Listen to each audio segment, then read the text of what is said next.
Assalamualaikum warahmatullahi wabarakatuh. Saya dari kelompok 14 yang beranggotakan Azahara Indah Syahrani dan saya sendiri Anestika Tamara. Di sini kami akan menjelaskan materi tentang akuntansi sumber daya manusia.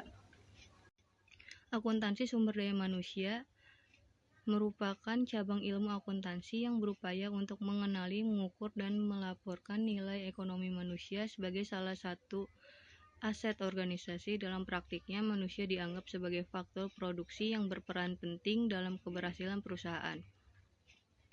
Namun seringkali tidak tercatat dalam laporan keuangan. Konsep ini muncul karena akuntansi konvensional belum mampu mencerminkan kontribusi sumber daya manusia terhadap penciptaan nilai perusahaan secara nyata. Berikutnya, menurut American Accounting Association, human resource accounting is the process of identifying and measuring data about human resource and communicating this information to interest parties. Artinya, akuntansi sumber daya manusia merupakan suatu sistem yang digunakan untuk mengidentifikasi, mengukur, dan mengkomunikasikan informasi terkait manusia sebagai aset yang memiliki nilai ekonomi bagi organisasi. Menurut Flamhorst, tujuan HRA adalah untuk menunjukkan bahwa manusia memiliki nilai ekonomis yang dapat dinilai secara kuantitatif melalui produktivitas, kinerja, dan kontribusi terhadap laba perusahaan. Berikutnya, tujuan akuntansi sumber daya manusia. Tujuan utama akuntansi sumber daya manusia untuk menyediakan informasi yang relevan mengenai nilai manusia sebagai aset dalam proses pengambilan keputusan manajerial. Secara khusus, tujuannya meliputi yang pertama, mengukur biaya yang dikeluarkan untuk memperoleh, mengembangkan, dan mempertahankan sumber daya manusia. Yang kedua, menilai kontribusi sumber daya manusia terhadap produktivitas dan profitabilitas perusahaan.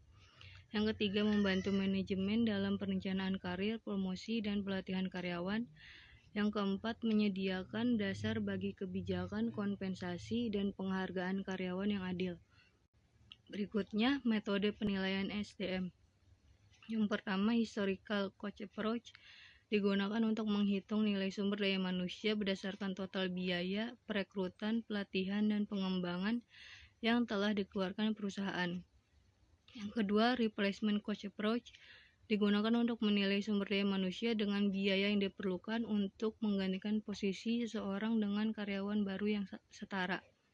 Yang ketiga, present value of future earning menilai sumber daya manusia berdasarkan proyeksi pendapatan yang akan dihasilkan seseorang selama masa kerjanya. Yang keempat, economic value method digunakan untuk memperkirakan nilai sumber daya manusia melalui kontribusi terhadap laba bersih perusahaan di masa depan. Selanjutnya, saya akan membacakan mengenai pencatatan dalam laporan keuangan. Standar akuntansi seperti PSAK di Indonesia maupun IFRS internasional belum mengakui SDM sebagai aset dalam laporan keuangan. Namun, beberapa perusahaan menerapkan pelaporan sukarela melalui laporan berkelanjutan atau sustainability report atau laporan modal intelektual.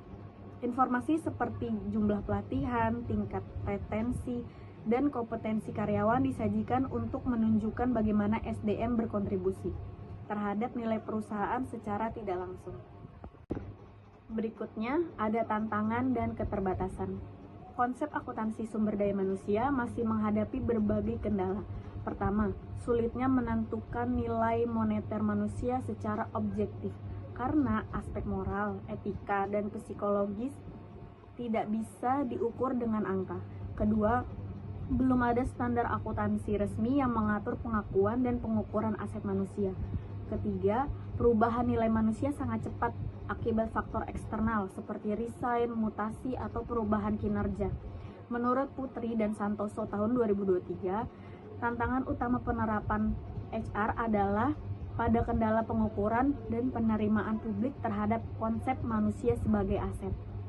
Selanjutnya ada contoh penerapan. Sebagai contoh, ada di PT Telkom Indonesia Tbk.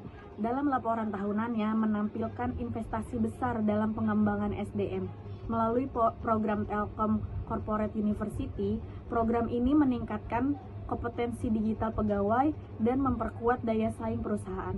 Nilai investasi tersebut diungkapkan dalam laporan keberlanjutan, bukan sebagai aset di neraca, namun berkontribusi pada peningkatan kinerja dan loyalitas pegawai.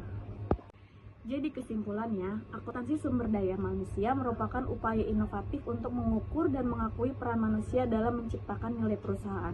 Walaupun belum diakui secara formal dalam PSAK, penerapan konsep ini membantu manajemen dalam pengambilan keputusan strategis terkait SDM.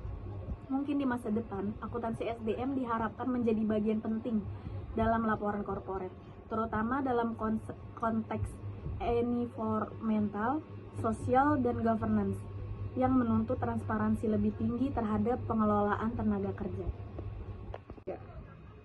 Sekian dari kelompok 14, saya ucapkan dan teman saya ucapkan terima kasih.